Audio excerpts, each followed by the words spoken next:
Thanks for joining me today, Tiff, on this podcast. The topic is on small group leading, and I wanted to introduce you as one of our faithful small group leaders for um, more than 10 years. So I want to start off by asking for this particular small group that you've been leading, how old were you when you started, and what's the name of your small group, and what does your small group name mean? So I'm I'm in SPICE, which stands for Sisters Persevering in Christ's Example. And we started when I was in college. So back in like it was either 2010 or 2011. I just know I was a senior in college. Um, yeah, so it's been a while. Okay.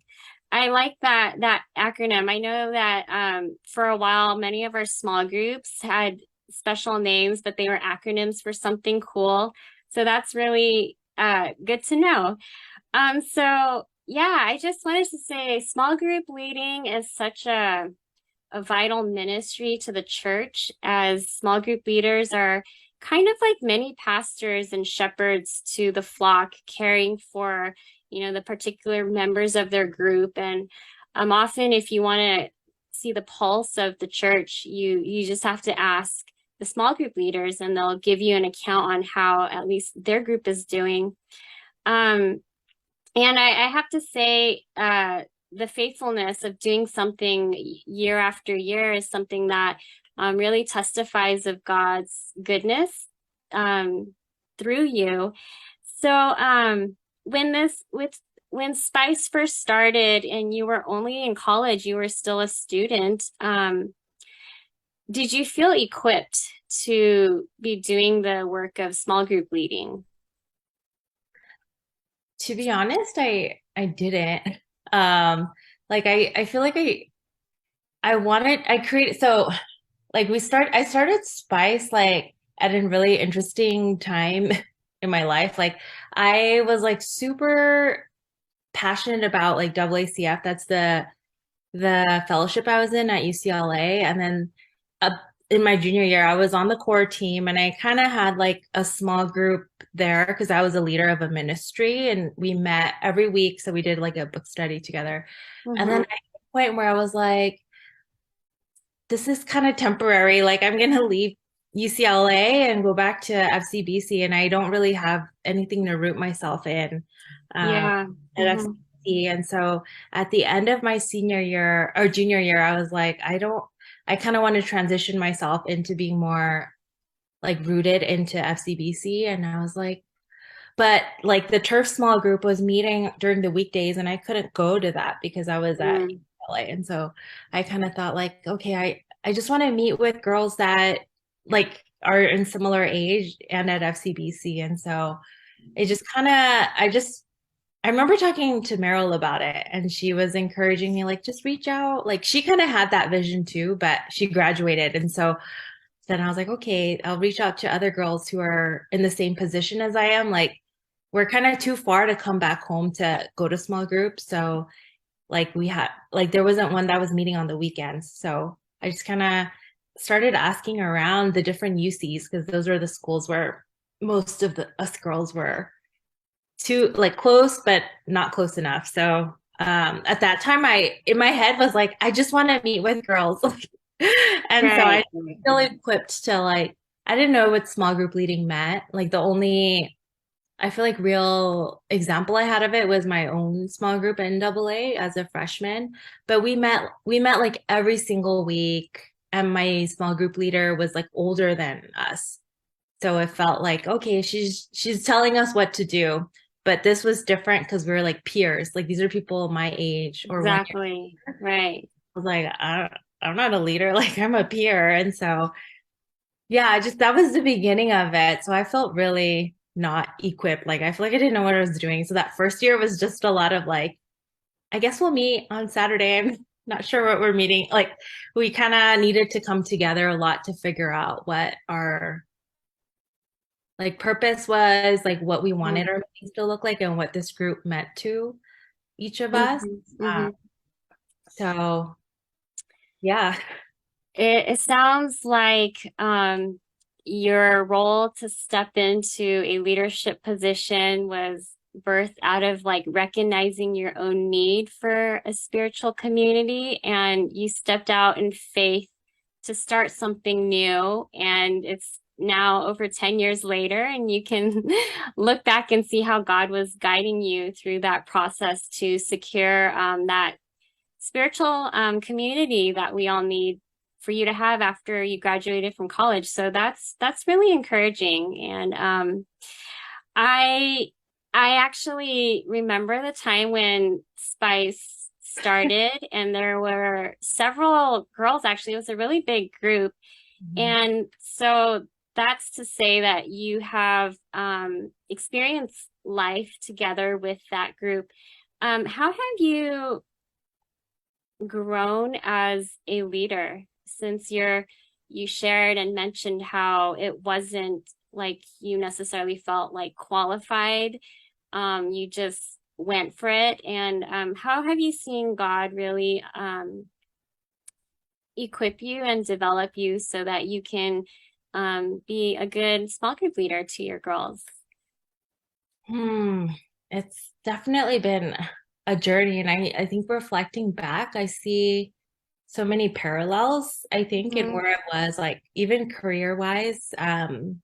Yeah, like I said, when I first started, like I didn't know what I was doing. And I remember the first year was just kind of like figuring things out. And I think a lot of my own fears of like, I'm not that person. Like I thought of my own small group leader in college. I was like, I'm not like that. Like she's like super intense and like Bible study. Like that's not my strength. Like Hmm. I'm not like, I don't know a better word, like Bible nerd. Like I'm not that person. And so there was a lot of fear and like I can't be that person for this small group. But I think what was happening like outside of like this small group development was like me pursuing to be a teacher. And I think there's so Hmm. much parallel in that because, like being a teacher requires a lot of like structure and routine and like kind of like knowing the importance of establishing that in order for there to be like any more growth and rhythm within a small group and establishing like clear expectations and like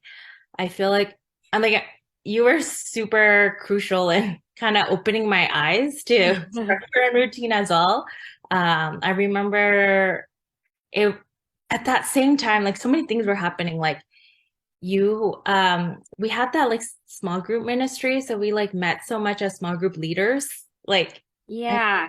monthly. So that was a huge part in equipping me because I think through that, it was just like an organic conversation. You were like checking in on me, and I was telling you, like, I don't really know where we're going with this. And you shared with me this spreadsheet. You're like, like, I love spreadsheets. yes, me too. So, like, you share that with me, and like, it kind of opened my eyes to like, oh, we really need to establish our identity and like share like ownership as a small group. And so there's this one, I think this was like 1 year into our small group.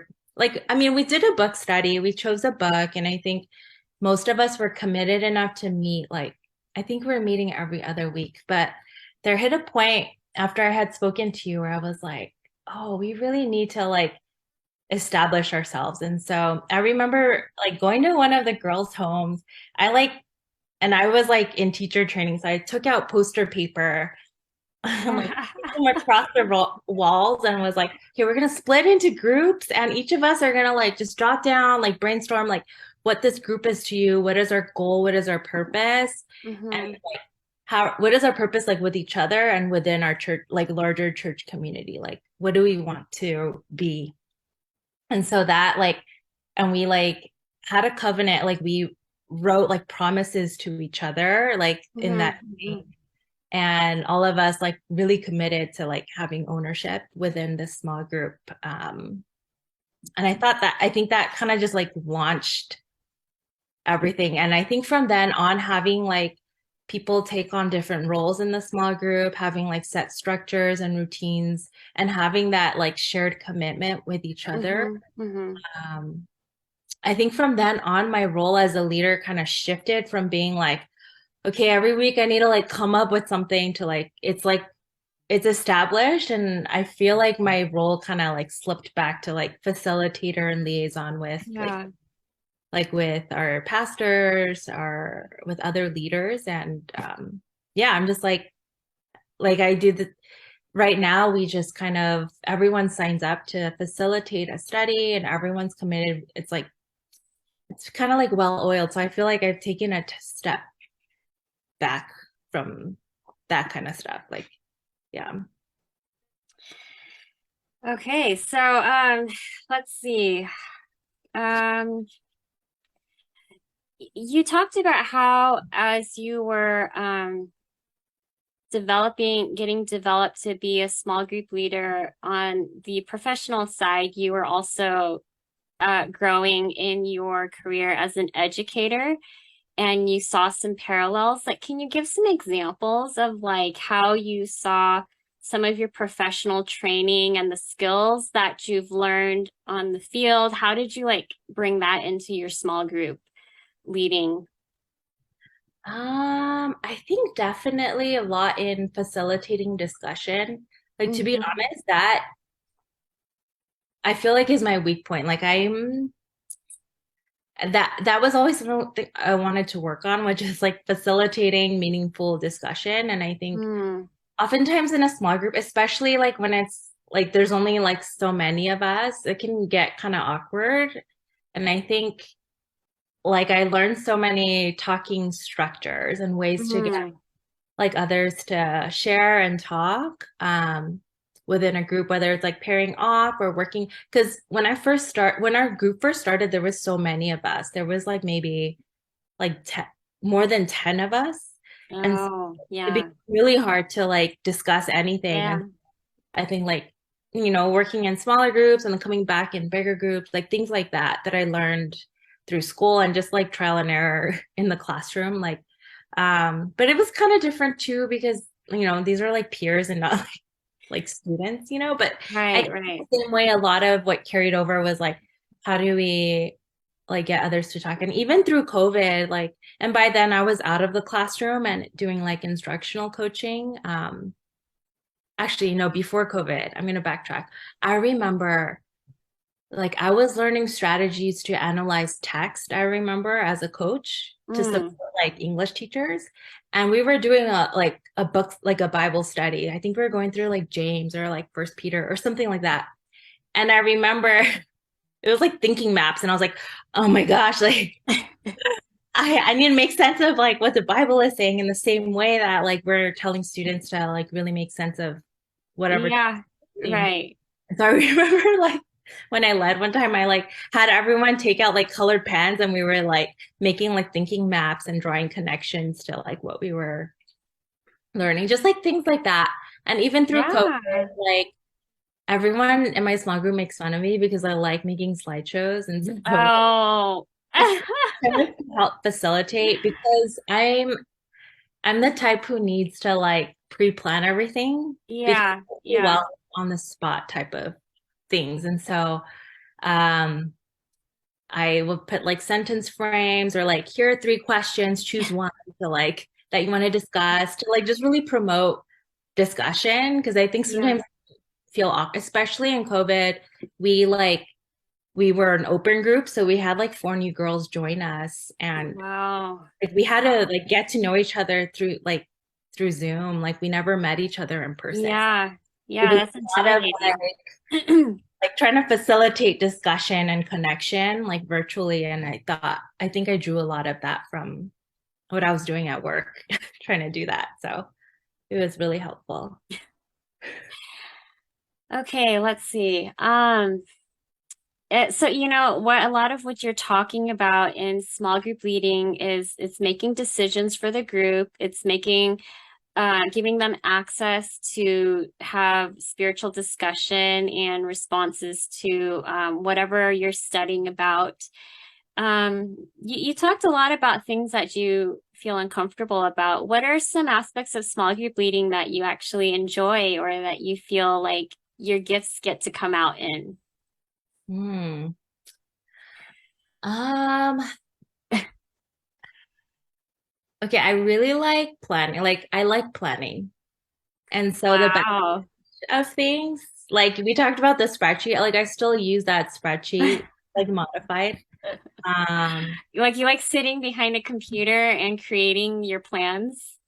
yes, like creating structures, like okay, Ray makes fun of me for this, but the last time the last book we read was Woman in the Word by Jen Wilkin. And so Okay.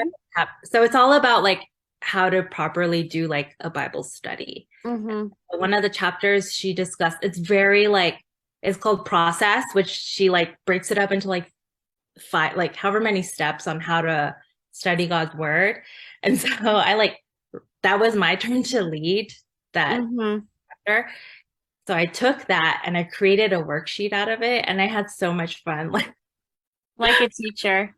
Yeah, it is. I was like, oh my gosh, like how is that fun for you? I was like, it's just I need to make sense of things and I want to help others, like create tools to help others like Yes, have yes. access, you know? And so yeah, it's kind of cool. We're actually going to use that worksheet because we're now going to read Ephesians as a small group. And so yeah, anyway, stuff like that, like back end sort of things. And I like to facilitate like I like to like yeah, like plan. And so I like to see things like happen, but I'm not good at like responding automatically. Like I'm a processor, so I like to that's why I like back end things because it allows me space and time to process and then generate something. Mm. So yeah, yeah. And Okay. I also like to like I like a lot of talk like I always like icebreakers. I know not that's not everybody's thing, but I just like I feel like sometimes I can derail like a conversation because I ask so many questions or I have like all these follow-up questions. So I like that. Yeah. No, icebreakers are necessary because people need to, break the ice. They need to learn how to laugh with each other, and it allows for just creativity, Um, let's see. How have you seen God use this particular area that you've been serving in faithfully? How have you seen him use this as a vehicle to grow you personally closer to the Lord? Hmm. I think through the years, like this group has evolved so much, like Mm-hmm. in terms of like what's it called? Like how many people like it's still called Spice, but the girls that consist of Spice are so different. Like in Yeah. the 10 years, you know? Mm-hmm. And I feel like for me personally, like it's like so perfect, like the girls that come through in this group. I mean, Mm-hmm. since we started, we've broken up. Like there's new Spice. We're like old Spice.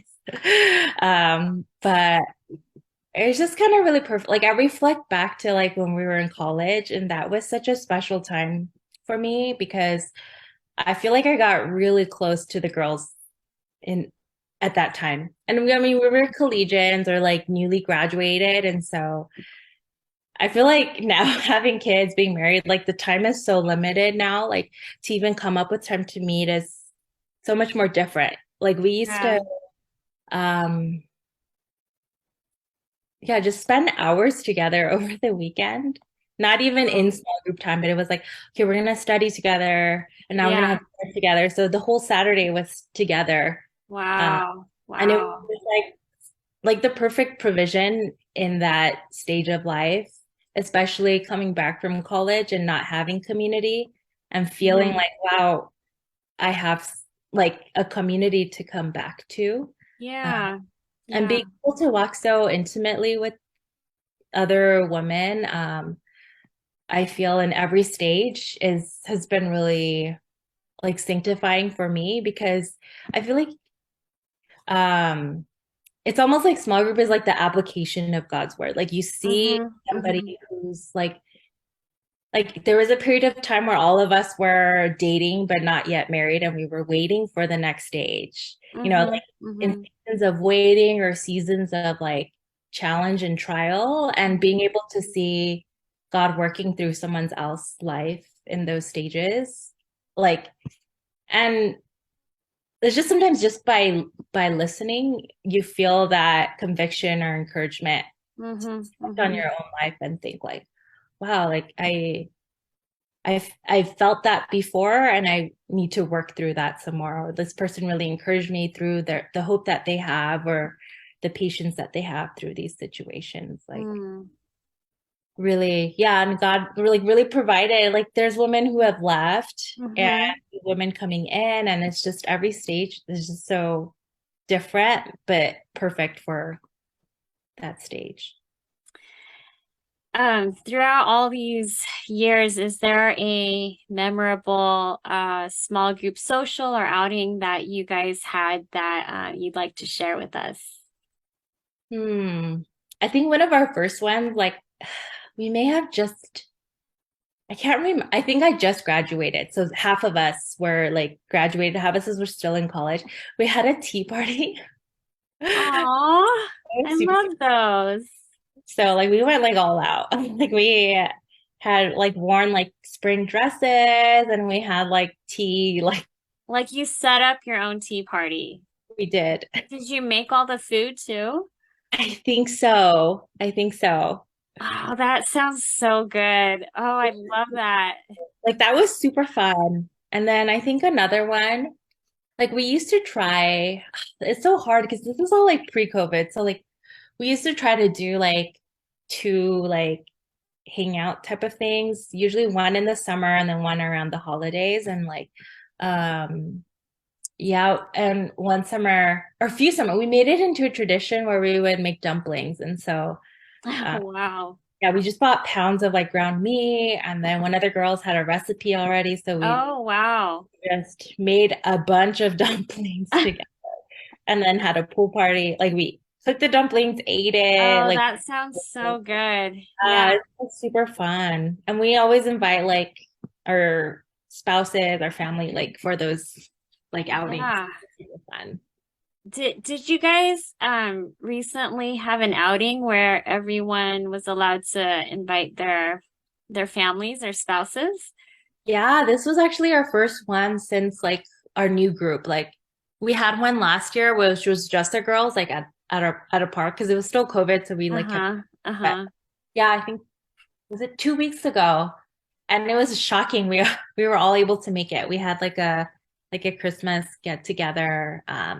And we did a like white elephant gift exchange, and Yeah. everyone like significant other came and the kids too. So That's great. That's a great way to introduce, the spouses and significant others to each other. it is. I think this is all really encouraging. I think I'll close with one question. If there's any specific exhortation that you would give to current small group leaders who might be feeling discouragement or, I don't know, maybe not feeling assurance or, I don't know, needing encouragement, like what would you say to those individuals? Hmm.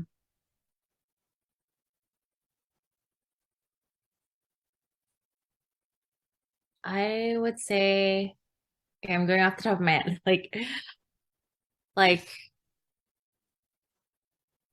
stay faithful. Like Hmm. I feel like I've gone through that like roller coaster in the last 10 years, like feeling like, oh, what am I doing? Like there doesn't feel like there's growth or it could be better. Like all of those doubts that come Hmm. in. Hmm. That I think like there's this sort of like freedom in knowing that like it's really not in my control, I guess. Like, I mean, there's things that I can do, but ultimately, like, I'm being faithful to what I've been called to do, and the Holy Spirit is working, like, in knowing that He's working in each person's life and through this small group. Like, there's still growth. Like even preparing for this, like reflecting back, I was like, oh my gosh, like there's been growth and so much change, and it's all been so good and perfect Mhm. um each of us. And like, yeah, there have been moments where I'm like, oh, like some people left, and that immediate like, oh, did I do something wrong, or was there something Mhm. wrong with this group? But Mhm. just knowing that no, like there's just a more, like, God is still working through these people and through our small group, and it's just the timing is, Mhm. I don't Mhm. know. I can't explain it. Like, it's just perfect for each person and for the group. Um, yeah. I like that. Stay faithful, persevere, and over time you get to see God's faithfulness when you look behind you. And I think your example for the past 10 years of faithfully leading is such a testament. I think it's a success in itself just to show that God honors your faithfulness and He will do all that hard work, the spiritual work, and yeah, I like what you shared. And I also want to thank you for joining me tonight. I know that it's not like you love talking, so I really appreciate that you're willing to share. I specifically wanted to ask you about this particular area because I see the faithfulness of your work, and I feel like God is honored through your example for the past decade. So thank you, and thanks for joining me today. Bless.